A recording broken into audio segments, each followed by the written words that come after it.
I get the biggest political story, perhaps not the biggest policy story. The biggest political story this week is the travails of Governor Mark-Sanford. The amazing disappearing, reappearing Mark-Sanford. This isn't bloggy in nature, but I was struck. I saw a little video clip of Rush Limbaugh reacting to it, and I feel I've never seen him so broken, so dispirited, that someone that he really thought was, he kept calling, he could have been our JFK, and he seemed shattered that the Republican Party has lost another leading conservative voice. Is that a similar theme that we've seen in the conservative blogosphere?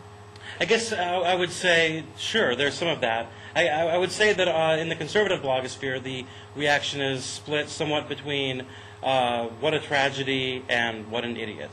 You know, Sanford was definitely somebody who many conservatives look to.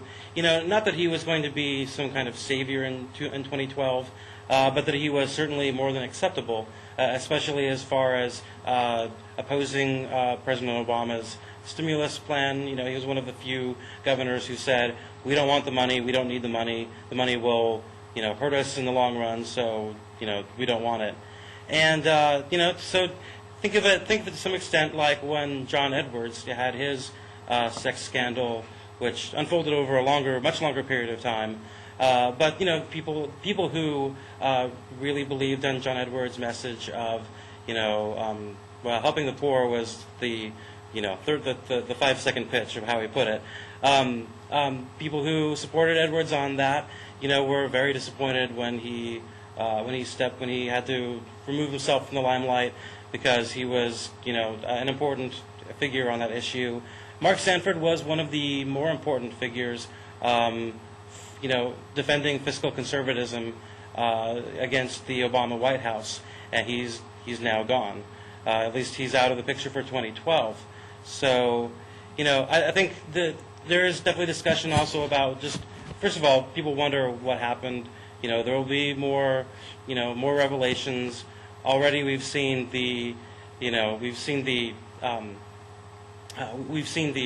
letters, you know, between him and his mistress or his girlfriend, and so, you know, there'll be more of that. Also, you know, South Carolina is a kind of a state with vicious politics. You know, John McCain can tell you that from the 2000 election. Mark Sanford has enemies or rivals, may be a better way to put it, but enemies or rivals. Frenemies, he has frenemies in the South Carolina Republican Party, especially people in the, one moment, are you there? I'm here.